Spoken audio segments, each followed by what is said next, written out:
Hi folks, and welcome to the second mini-lecture for Week 10. This mini-lecture I'm going to discuss some aspects of World War I on the home front. In the previous mini-lecture, we discussed the escalation of war, including the Lusitania and the Zimmermann telegraph.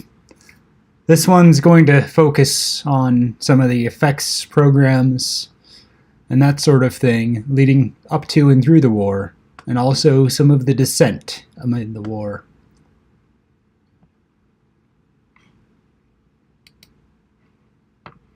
So, to fight in a massive industrial war, the United States needed to build an army. The War Department began a recruiting campaign, whether through the classic Uncle Sam poster or images of victims of German submarine attacks, or images that proved the threat of Germany, often in racist caricatures. However, volunteerism wasn't enough to meet the needs of the military, and so the United States government instituted a draft. About 10 million men were drafted. 70% were white and American-born, 20% were foreign-born, and 10% were African-American. They largely served in segregated units, mostly labor battalions, often performing menial and difficult tasks. Roughly 400,000 African Americans enlisted, but fewer than 1,000 were promoted to officer ranks. White officers oversaw the segregated units and enforced segregation in Europe. However, the 92nd Infantry Division was a black combat division, and it spent more time in the trenches than any other American unit. It was attached to the French army as replacements, and it fought with valor. Their division motto was, "Deeds, not words." When the French army's officers tried to present the black men of the 92nd Infantry Division with medals, General John Pershing, commander of the American Expeditionary Force, chastised them for, quote, spoiling the Negroes. All of the draftees into the Army are measured and quantified, including physical anthropology measurements, such as craniometry. They were also tested with the IQ test, developed by eugenics-inspired social scientists, whose goal was to sort out the most gifted recruits. But it was also seen as a chance to scientifically prove the supposed superiority of Northern Europeans. On college campuses, the Student Army Training Corps recruited officers to the ranks of the Army as the forerunner of the ROTC, and developed a national syllabus for a, quote, war issues course that stressed the supreme importance to civilization for the cause for which we are fighting. This course evolved into the Western civilization curriculum taught at many colleges and universities. Wars also cost a lot of money. There's an old trope in tax policy, whether the government prioritizes guns or butter as shorthand for weapons or social programs. Congress passed a series of tax laws which levied and then increased a tax on income. In 1913, the U.S. had ratified the 16th Amendment, which allowed for the federal collection of an income tax. And within 3 years, facing the escalating war, Congress passed 2 revenue acts, increasing taxes on a progressive scale. Effectively, Congress made wealthier people pay more to the war effort by assessing taxes on a scale based on income.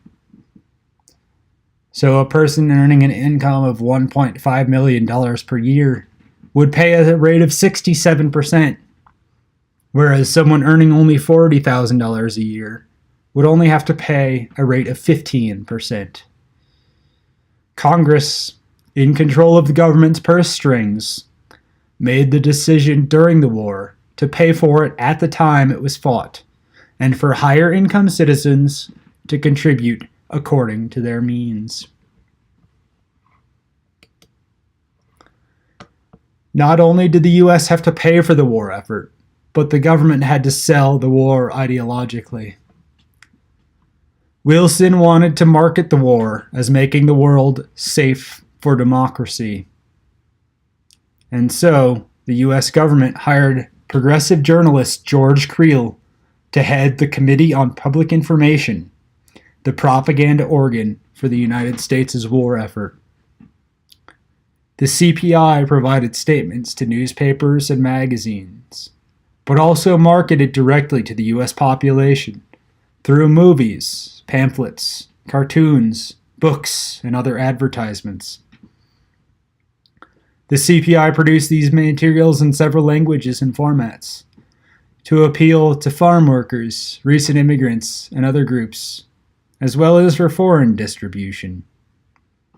Take a look at this movie poster over here. It's called Pershing's Crusaders. What do you see in there? You have Pershing centered, looking rather noble in his American general's uniform, but in the back it looks like they have some very special reserve cavalry dressed in the uniforms of the Knights Templar. A crusade into Europe to save civilization and make it safe for democracy. George Creel also sent his people into the United States in a new manner. The Committee on Public Information recruited and dispatched thousands of what were called 4-minute men to drop patriotic and pro-war speeches before movie showings and at public gatherings. They promoted the war, but also Liberty loans, war bonds issued by the Treasury Department as a means of funding the war. These bond sales raised nearly 2/3 of the total cost of the war, including loans to Allied powers. Effectively, the CPI and George Creel pioneered the art of selling and promoting a war abroad, using the latest media strategies available.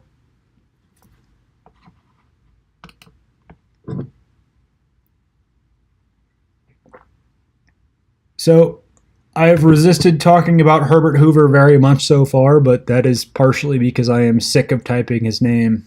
I ran a keyword search of my dissertation and he appears over 900 times. However, Herbert Hoover was a genuine hero in World War I, and he never took up arms during the course of the war.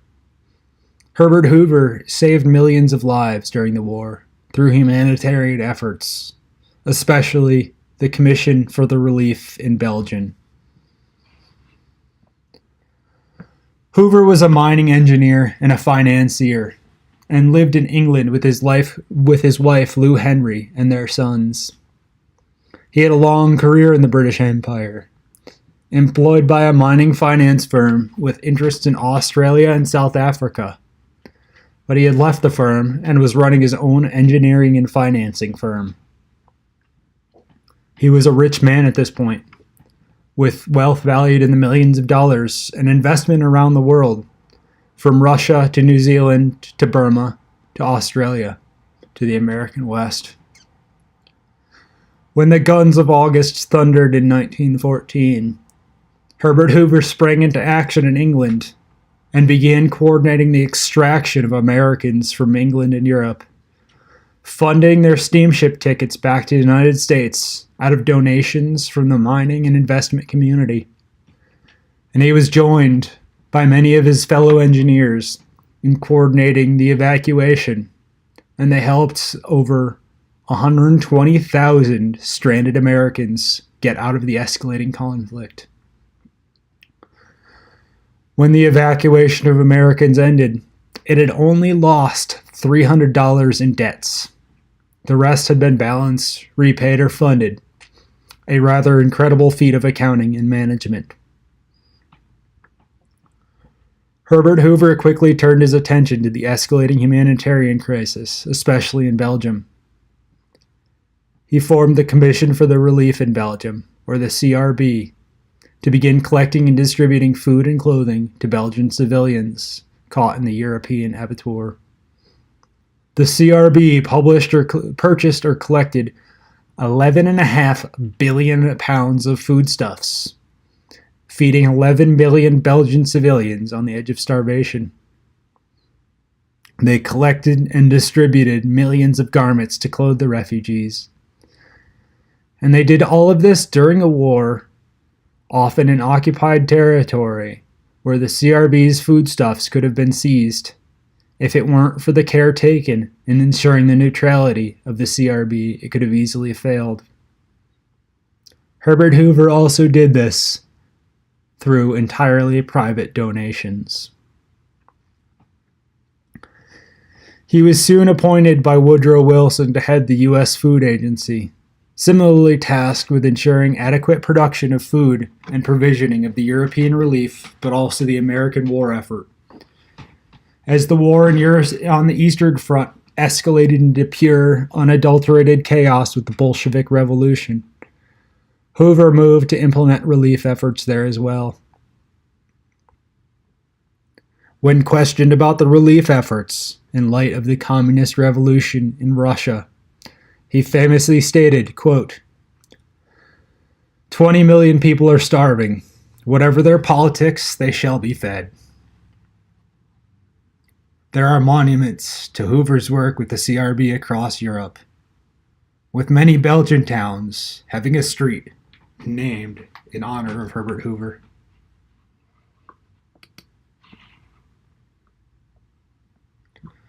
Wars are a polarizing phenomenon. The government either asks or demands that its subjects offer to die, kill, or suffer serious bodily injury or other sacrifices in service of the goals of the state. The United States is a constitutional republic with democratic elections of the legislature and chief executive, but also containing codified constitutional protections surrounding free speech and dissent. The First Amendment of the United States Constitution, protections for the freedom of expression, supersede any declaration of war, at least in theory. War and violence requires othering the enemy, and in the case of World War I, this meant a surge of anti-German sentiment and a general upswing in anti-foreign sentiment. And this quickly morphed into hatred and distrust of recent immigrants, religious and ethical pacifists, and labor organizers. Congress began passing restrictive legislation. The Literacy Act banned anyone who could not read in their own language from entering the U.S. in an attempt to restrict undesirables. The Espionage Act prohibited any actions aimed at impeding U.S. military recruitment or the draft, punished insubordination in the ranks, and prevented U.S. support of U.S. enemies during wartime, however defined. This act is still in effect in the United States and has been recently used to prosecute leakers and whistleblowers, including Chelsea Manning and Edward Snowden in the past decade, for exposing the scope of the U.S. domestic surveillance programs. The Espionage Act also allowed the U.S. Postal Service to restrict the mailing of anything deemed critical of the war effort, and it defined treason as public or private utterances of words or ideas that interfered with the war effort.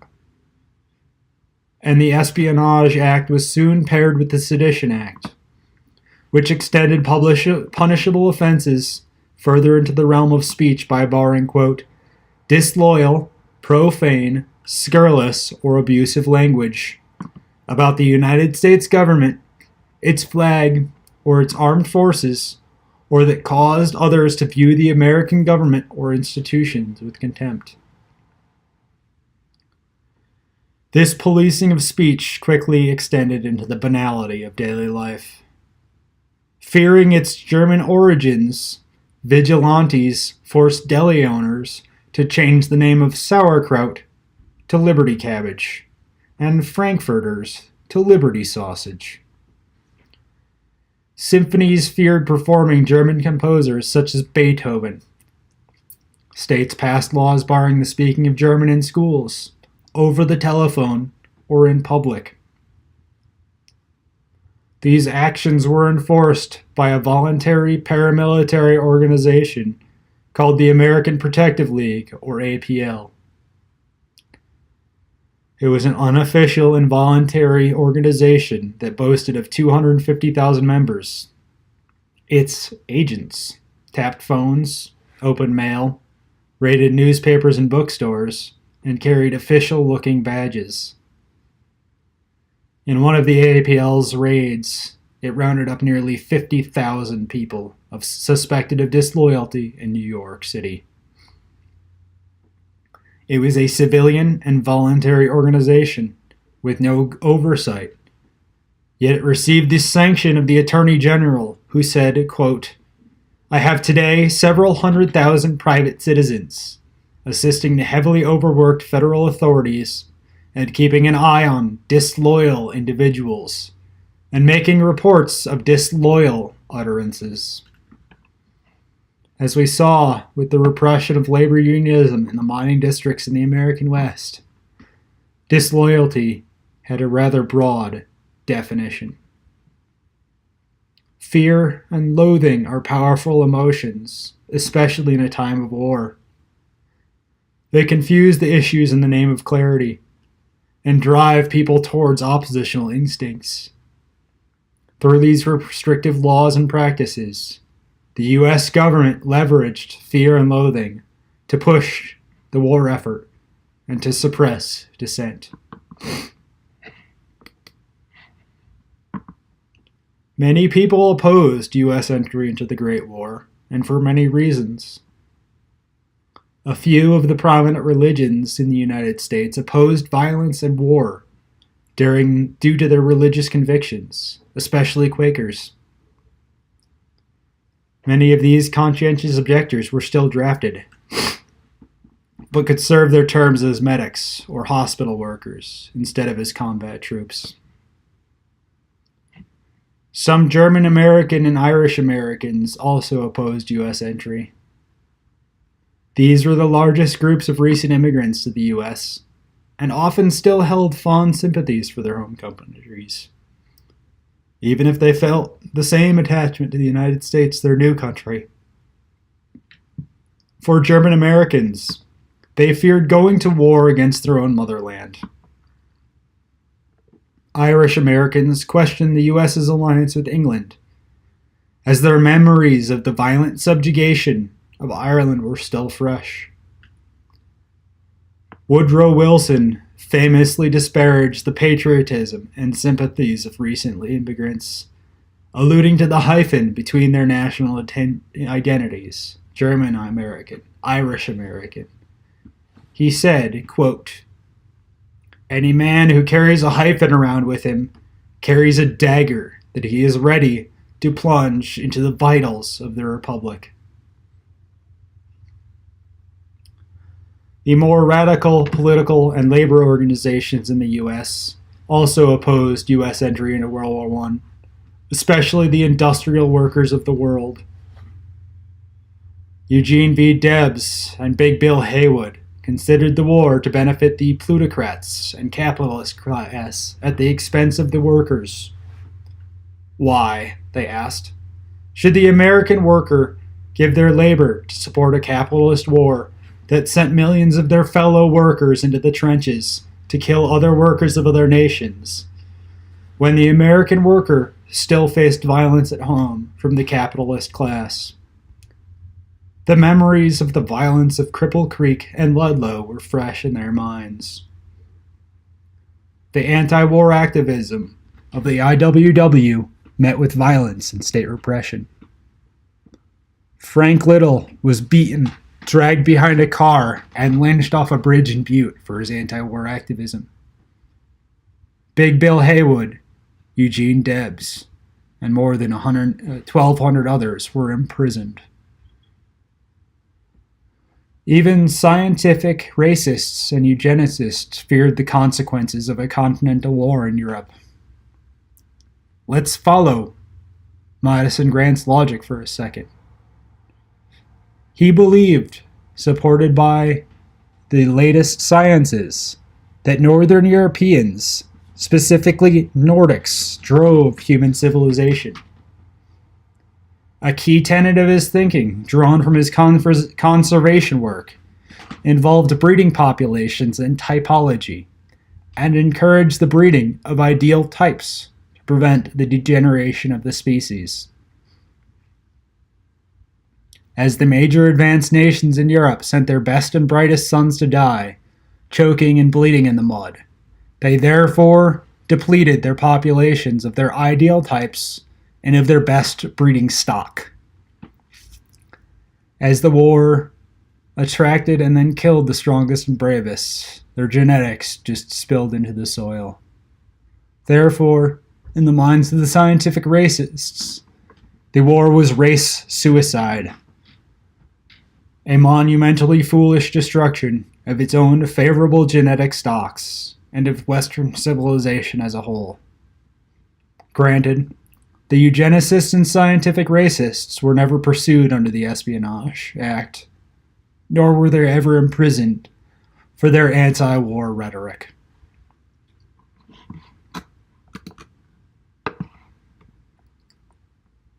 In 1934, the Senate organized a committee to investigate claims that banking interests and arms manufacturers had orchestrated U.S. entry into World War I for their own profits. Many pamphlets and books had appeared in the 1920s to this effect, most prominently Marine Corps Major General Smedley Butler's War is a Racket.